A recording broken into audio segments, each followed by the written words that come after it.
আমার রান্নাঘরের এক অতিথি বলছেন আমাকে সবার সাথে তুলনা করবেন না। তো চলুন তাহলে তাকে সবার সাথে তুলনা না করেই আজকে করে ফেলি।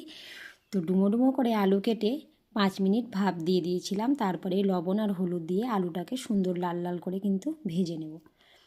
তারপরে চাপিয়ে দিলাম আবার কড়াইয়ের মধ্যে দিলাম সামান্য অল্প 1 চামচ ঘিয়ের মধ্যে দিয়ে দেবো তেজপাতা, শুকনো লঙ্কা, জিরে আর দিয়ে দেবো গোটা গরম মশলা।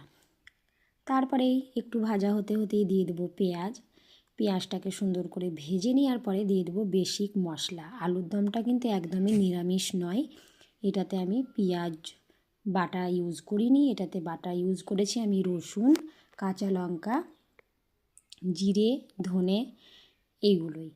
তো তারপরে দিয়ে দিলাম একটু সামান্য, আমি কিন্তু এটাতে আদা ইউজ করিনি বন্ধুরা। তো জানি না কীরকম হবে, তো আজকে একটু অন্যরকমই করলাম। তারপরে দিয়েছিলাম অনেকটা সানরাইজের আলুর দম মশলা, আর তারপরে দিয়ে দিয়েছিলাম একটু সামান্য গোলমরিচ গুঁড়ো, আর তারপরে দিয়েছিলাম কাশ্মীরি লঙ্কা গুঁড়ো। তো সুন্দর করে মশলাটা কষিয়ে নেওয়ার পরে তারপরে দিয়ে দিলাম আলুটা দিয়েও কিন্তু সুন্দর করে কষিয়ে নেব, যেহেতু এটা হচ্ছে আলুর দম, মানে তো একটু আলুটাকে সুন্দর করে করতেই হবে, তাই না? তো আমাদের আগে মা যেরকম আলুর দম রান্না করতো সেই আলুর কিন্তু টেস্ট এখন আলুর দমে আর নেই। তো চলুন তাহলে একটু টেস্ট করার জন্য আমি দিয়ে দিলাম নারকেল কুড়া। তো নারকেল কুড়াটাকেও আমি দিয়ে একটু কষিয়ে নেব। এটাতে কিন্তু কোনো কাজু কিশমিশ আমি কিছু ইউজ করিনি, আর এটা কিন্তু দুর্দান্ত খেতে হয়।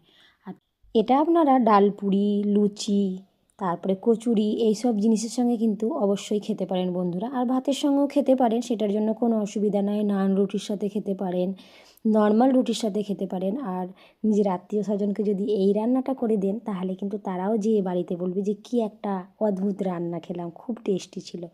তো চলুন তারপরে দিয়ে দিলাম কষানোর পরে জল পরিমাণ মতো, যেহেতু এটা আলুর দম রেসিপি বলে একটু শুকনো শুকনো টাইপের হবে রেসিপিটা।